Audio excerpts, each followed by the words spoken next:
There she is. There's Bigu drinking out of the bird bath. Crumbs.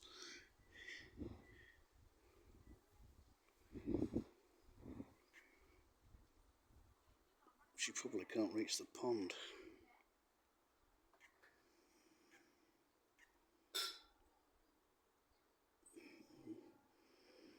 I know cats are resourceful, but there is a limit.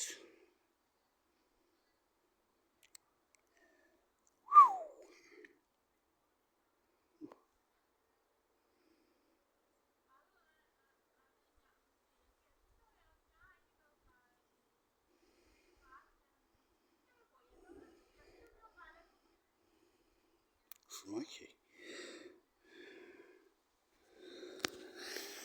Anyway, another garden story from Shay Braithwaite. I will see you in the next one.